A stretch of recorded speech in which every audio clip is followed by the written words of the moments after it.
আসসালামু আলাইকুম সবাইকে। কেমন আছো বন্ধুরা তোমরা সবাই? আশা করি তোমরা ভালো আছো। তো আমরাও ভালো আছি। চলে এলাম আজকে নতুন একটা ব্লগ নিয়ে। আজকে হচ্ছে শুক্রবার। আর আজকে আমি ঘুম থেকে উঠেছি ভোর ৫টার সময় উঠেছি। উঠে কি কাজ করেছি, তো উঠে নিজে ফ্রেশ হয়ে নিয়েছি, গোসল টোসল সব করা হয়ে গেছে। আর তারপরে হচ্ছে চা পানি খাওয়া হয়ে গেছে। আর এখন দেখো, এখন মনে হচ্ছে ৬টার মতন বাজে। তো দেখো এই যে আমার জামার সঙ্গে লাইগে মেয়ের পাউটা আমার জামার সঙ্গে লাইগে একটু ছিঁড়ে গেল, তো ছিঁড়ে ফেলাই দিলাম। তো যাই হোক, এখন দেখো বিছনাটা তুলে নিচ্ছি, কারণ হচ্ছে রাত্রেবেলা তো ঘুম হয় না। যে দেখতে পারলে নিচের থেকেও মেয়ে বালিশ তুলে নিল, কারণ হচ্ছে নিচেও নিচে উপরে করে কালকে ঘুমানো হয়েছে। কারণ হচ্ছে এত গরম কি বলবো, মশারির ভিতরেও থাকা যায় না। আবার মশারি ছাড়া থাকবো তারপরে হচ্ছে মশা কামড়ায়। আর মশার জন্য না, যে ধূপকাঠি যে হয়, ওই ধূপকাঠিগুলো একটু পর পর নিভে যায়। ওগুলো যখন নিভে যায় তখন তো হয়তো চেতন পাই না, তারপরে মশা খাইয়ে একদম পাউঠাও জ্বলিয়ে দেয়। তো এরকম করে রাত্রে কিন্তু ঘুমগুলো কমপ্লিট হয় না। তারপরেও খুব তাড়াতাড়ি এখন গরম দিনে কিন্তু খুব তাড়াতাড়ি সকাল হয়ে যায়। ঠান্ডার দিনে দেখবে অনেক টাইম ঘুমানো যায়, আর গরম দিনে দেখবে ভোর ৫টার সময় হয় একদম পুরো ফটফটা আলো হয়ে যায়। আর এখন বেলাটা দেখে মনে হচ্ছে না যে হয় ১২টা বাজে। তো দেখো এখানে 2টা কমলা লেবু নিয়ে আসছে তোমাদের দাদাভাই, যে লেবুর শরবত খাই, আমিও খাই, ও খায়। তো ও একটু বেশিই খায়, সেজন্য ওইটা দেখো ওই লেবুটা দিলে না খুব সুন্দর একটা স্মেলিং হয়। তো চলো, ঘরটা কিন্তু একটু টুকটাক করে গুছিয়ে নিলাম। টুকটাক বলতে একদম পরিপাটি করে গুছিয়ে নিলাম। তারপরে হচ্ছে দেখো, এখন হচ্ছে টেবিলটাও গুছিয়ে তো ঘরটা ঝাড়ু দিয়ে দিব। আর মেয়ে, রায়হান আর হচ্ছে রিজওয়ান, 3জন খেলা করতেছে। তো রায়হান ওরা আসছে নানির বাড়িতে আসছে আর কি ঈদ খাইতে। তো রায়হান আসলে তো আরও খেলাটা জমে ওদের। তো এই দেখো মারিয়ার খেলাবাটি দিয়ে ওরা 3জন ওই পাশে খেলতেছে। তো চলো, আমি এই রুমটা তো পরিষ্কার করে নিলাম। আর ওই রুমের বিছনা টিছনা সব কিছু একদম টেবিল সব গুছিয়ে নিয়েছি। শুধু এই রুমটা ঝাড়ু দিতে পারলাম না, কারণ হচ্ছে ওরা খেলাধুলা করতেছে। তো আর গরমের মধ্যে ঘরে খেলাধুলা করতেছে, এটাই ভালো। দেখো তোমাদেরকে হাই করছে। তো মেয়ে বেশি পাকা মই, দেখো তোমাদেরকে আগে একটা চুমু দিয়ে দিল। তো দেখো বন্ধুরা, ঘরের কাজ সব সাইরে এই তো বাইরে চলে আসলাম। আর বাইরে তো এত রোদ্রু, আমি ভাবছি এখন থেকে বাইরের কাজগুলো খুব তাড়াতাড়ি করে তারপরে হচ্ছে যদি ঘরের কাজ থাকে ওগুলো করব।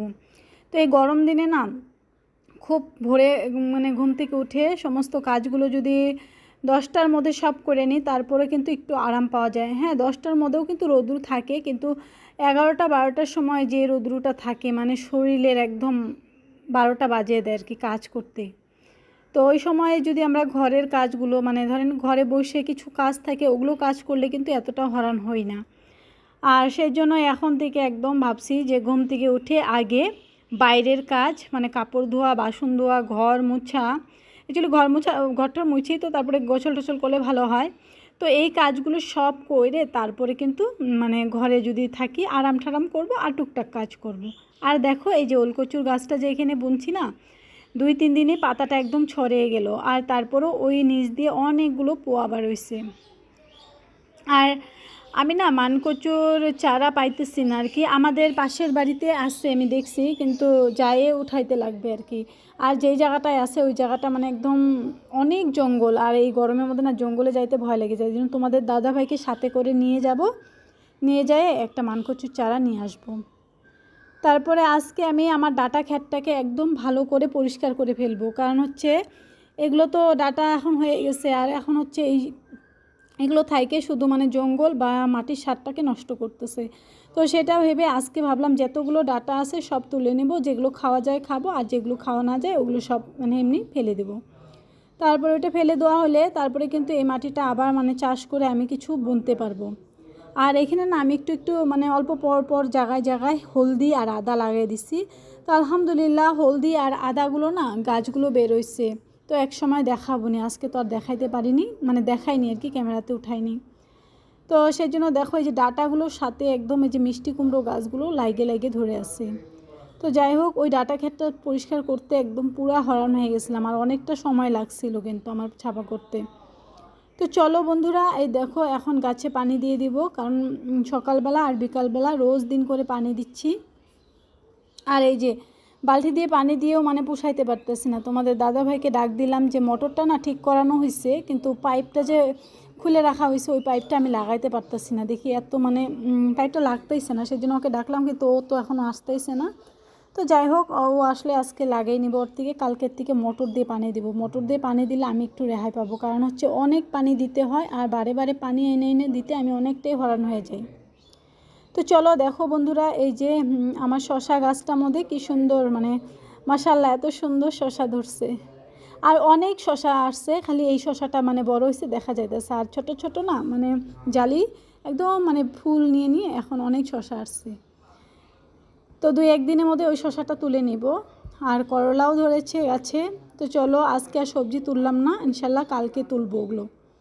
আর দেখো রাত্রে তোমাদের দাদা ভাই আম জাম এগুলো নিয়ে আসছে, মেয়েকে ছুলে দিছিলাম, তো চলো ওগুলো ফালাই দিছি। আর এইখানে দেখো এই যে সকালে চা খাওয়া বাসনগুলো সব এই যে চালনিটার মধ্যে করে আমি নিয়ে গেলাম কলের পাড়ে। তো এই চালনিটাও মানে একটু ধুয়ে নিব, কারণ হচ্ছে এটার মধ্যে না রাত্রেবেলা আমি কি করেছিলাম, মাংস রান্না করছিলাম, মানে ফ্রিজ থেকে মাংস বাই করে ওইটা মাংসটা রান্না করছিলাম। ওই মাংসটা ওই চালনিটার মধ্যে করে মানে ধোয়ার পরে ঝরা দিয়ে রাখছিলাম আর কি, সেই জন্য ওই চালনিটাও আমি নিয়ে আসছি বাই করে। তো আমার অনেক কয়টাই জিনিস কিনতে হবে রান্নাঘরের জন্য, মানে এই যে ঝুড়িগুলো মানে মাংস টাংস বা অনেক যে কোনো কিছু ধোয়া ঠোয়া, চাউল ধোয়া, সবজি ধোয়া নাইগা, এই জন্য এই চালনিটা ভেঙে গেছে। এই চালনিটা কিন্তু তারপরও আমি ইউজ করতেছি। তো ওই দেখো মোটরের পাইপটা নিয়ে আসছি, দেখা যাইতেছে কিন্তু আমি কিন্তু মোটরের পাইপটা লাগাইতে পারলাম না। আর মোটরটা না মানে মেকার ডাক দেওয়া হয়েছিল, মোটরটা তো ঠিকই ছিল, এই যে কলের পাইপটাই খালি খারাপ হয়েছিল।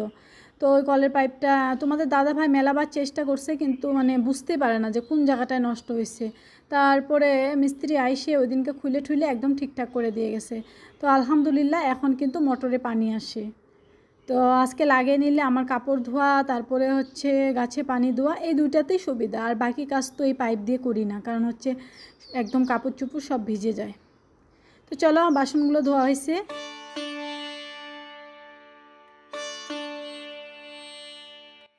তো বাসনগুলো রাখতে যায় মানে স্লিপ কাটলাম, অ্যাকচুয়ালি পিছলার জন্য না, কারণ হচ্ছে এখানে ইট আর হচ্ছে পাথরটা, যে সিমেন্টের পাথরটা যেখানে বানানো হয়েছে ওই দুইটার মাঝখানে পাও ঢুকে গেছিলো, সেই জন্য পড়ে যাইতে নিয়েছিলাম।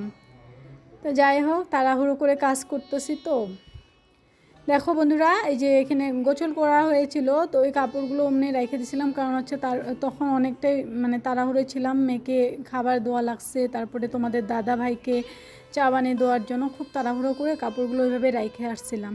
তো ওই কাপড়গুলো এই যে ধুয়ে নিলাম। আর হচ্ছে আমি এখন আবার ঘামে মানে গোসল করে নিয়েছি, তোমরা কিন্তু মাথা দেখলে বুঝতে পারছো, মানে ওড়না পুরাটাই ভিজে গেছে আমার একদম কপাল টপাল দিয়ে। এত যে গরম আল্লাহ, বৃষ্টি যখন দিবে তখন একটু মানে শরীরটা আরাম লাগবে, কারণ হচ্ছে গরম একদম কুলাইতেই পারতেছি না। আর দেখো রাত্রে যেহেতু রাত্রে সবজিটা রান্না করা আছে না, সকাল সকাল কিন্তু অতটাও চাপ থাকে না, শুধু প্রেশার কুকারে ভাত বসিয়ে দিয়ে এই যে কাজগুলো কিন্তু করে নিলাম। ওই দেখো আমি ছোট প্রেশারটার মধ্যে করে ভাত রান্না হয়ে গেছে। তো এই যে এখন মাংসটা ফ্রিজ থেকে বাইর করে এই যে গরম করে নিলাম, আর আলু দিয়ে মাংস রান্না করেছিলাম। আর দেখো বাইরে কি পরিমাণে রোদ, এখন মানে বেলাটা কিন্তু এখনও মনে হয় 12টা বাজেই নেই, তার মধ্যে এত রোদ্র উঠছে। তো চলো সব কাজটা সেরে এই দেখো ঘরে মেয়েকে নিয়ে মানে বসলাম আর কি, এখন আর কোনো কাজ করব না বাইরের। তো এই যে দেখো মেয়েকে আইস কিউব একটা বানিয়ে দিছি, কাপের মধ্যে করে বানিয়ে দিছি, ও মানে এটা ধরতেছে খেলা করতেছে, অ্যাকচুয়ালি ঠান্ডা নিতেছে এখান থেকে। তো চলো বন্ধুরা, আজকের ব্লগটা আমি এখানে শেষ করে দিচ্ছি। তো বন্ধুরা আশা করছি তোমাদের এই ছোট্ট ব্লগটা ভালো লেগেছে। আর বন্ধুরা যদি ভালো লেগে থাকে তো একটা লাইক কমেন্ট, আর যারা আজকে আমার চ্যানেলে নতুন আমার চ্যানেলটা সাবস্ক্রাইব করে আমার পাশে থেকো। ইনশাল্লাহ নেক্সট একটা সুন্দর ব্লগ নিয়ে আসবো।